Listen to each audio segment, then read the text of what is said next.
Katanya matematika itu pelajaran susah yang belajarnya cuma ngitung dan ngapalin rumus-rumus aja. Kalau dari SD sampai sekarang kita masih mikir kayak gitu, artinya selama ini kita udah salah besar. Ya, kita udah salah melihatnya. Itulah yang bikin matematika di sekolah seolah berubah jadi monster menyeramkan yang memaksa kita untuk ngitung angka-angka atau nyari X yang hilang entah kemana. Ini semua yang bikin kita tersiksa setiap kali belajar matematika. Padahal sebenarnya matematika jauh lebih dari itu. Maka sekarang waktunya kita mengenal lebih jauh sosok sang monster yang sebenarnya. Sosok yang aslinya nggak serem tapi justru indah, tapi tersembunyi di sekeliling kita. Karena dengan mengenal bidang pelajaran ini, artinya kita mengenal bahasa untuk mempelajari alam semesta dan isinya, menelusuri jejak-jejak rahasia dunia yang tersebar di mana-mana. Dan itu semua hanya akan terjadi jika kita menganggapnya lebih dari hitung-hitungan dan rumus mata. Bersiaplah memecahkan misteri dunia lewat matematika.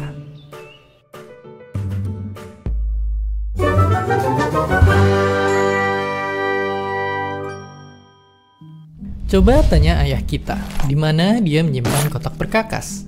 Ambillah, lalu pandangi satu-satu alat yang ada di dalamnya. Kita bisa lihat bentuk mereka yang memang berbeda, tentu juga punya fungsi dan kegunaan yang berbeda. Ada yang sederhana, tapi ada juga yang sangat canggih dan mampu mengangkat benda berkali-kali lipat beratnya. Disadari atau enggak, kotak itu adalah matematika. Ya, matematika itu ibarat kotak perkakas berisi 1000 alat yang punya jutaan kegunaan. Alat-alat inilah yang para peneliti di bidang apapun pakai untuk nyelesain masalah yang kita hadapin di dunia. Dari yang paling kecil sekalipun, sampai masalah raksasa super rumit.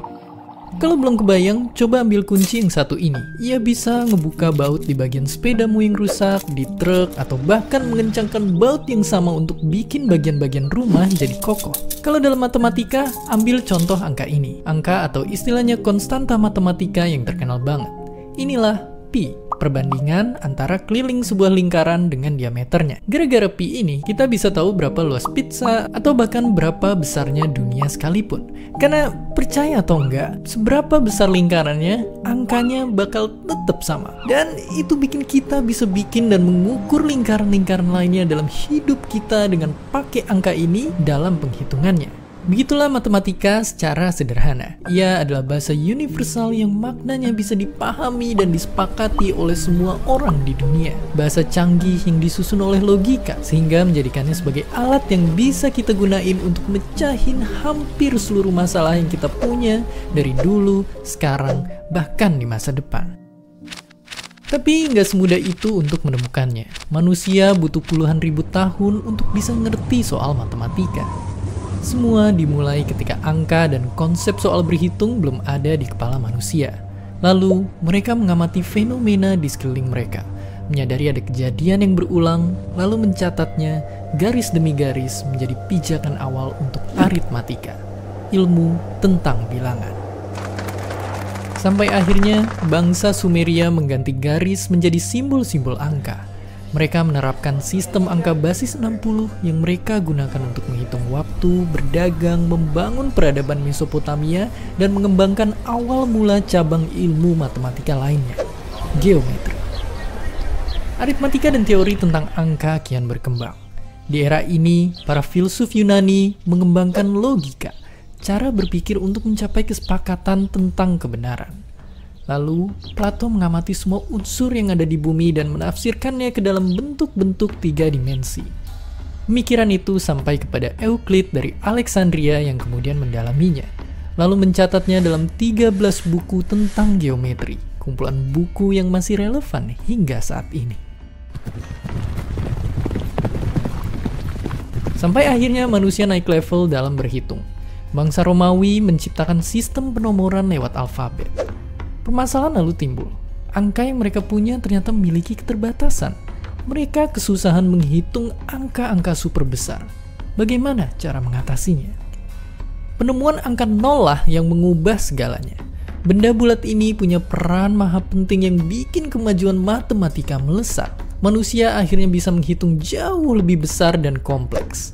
Dari sini, aljabar lahir di dataran Timur Tengah dan ilmuwan jenius Al-Khwarizmi lah yang membahasakan ide abstrak dan meringkas kata-kata menjadi formula persamaan matematika.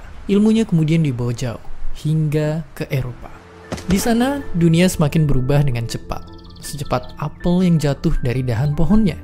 Fenomena itu diamati oleh Isaac Newton, pemikir besar yang lalu menemukan kalkulus, sebuah cara untuk mengukur seberapa besar perubahan itu terjadi pada benda-benda.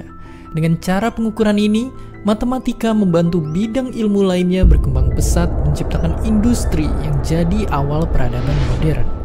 Dan kini, setelah mengamati ruang di alam semesta, manusia lalu menciptakan dunianya sendiri, yang mereka bangun dengan angka 0 dan 1, mencampurkan segala penemuan matematika dari era-era sebelumnya dan mencampurnya dengan penemuan-penemuan baru di era modern, membuat prediksi dan menciptakan peluang yang tak terhingga untuk penemuan-penemuan baru di masa depan.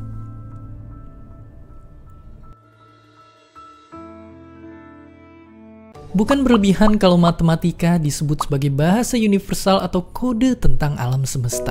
Richard Feynman pun bilang, mustahil untuk memahami dan menjelaskan keindahan dunia ini tanpa memahami matematika. Begitu pentingnya matematika. Mungkin artinya kitalah yang mesti mulai ngubah cara pandang terhadap matematika. Pertama, dimulai dengan nggak nganggep lagi matematika cuma sekedar ngitung-ngitung dan ngafal rumus aja. Kedua, kita mesti tahu kalau matematika itu bahasa yang punya aturan-aturan jelas, maka biar paham cara pakainya, kita mesti kuasai dulu konsep-konsep dasarnya.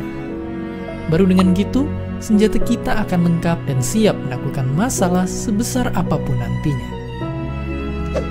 Karena kedepannya, senjata matematika itu emang semakin banyak dibutuhin. Banyak yang nganggep kalau belajar matematika itu nggak ada gunanya. Itu mungkin aja benar kalau kita belajar bidang yang itu-itu aja. Tapi mungkin yang penting bukan mau kerja jadi apa kalau belajar matematika, tapi pekerjaan apa yang butuh kemampuan matematika nantinya. Biar gampang, bayangin ini kayak nyiapin bekal untuk pergi ke hutan yang gelap. Kita nggak tahu makhluk seperti apa yang kita hadapin di depan, makanya mesti nyiapin bekal yang cukup untuk siap ngadepin apapun. Dan percayalah, matematika bakal jadi bahan baku yang bakal dibutuhin untuk bikin senjata apapun nantinya. Sama kayak analogi di awal, jadi ahli matematika itu jadi orang yang bikin alatnya. Alat yang bakal dipakai oleh kita, manusia, untuk nyelesain masalah dan ngerti tentang dunia. Sekarang, lihat keluar jendela. Bayangin gini, kalau seandainya aja matematika nggak pernah kita temukan, semua itu roboh begitu aja. Ya, karena semua itu dibangun oleh matematika.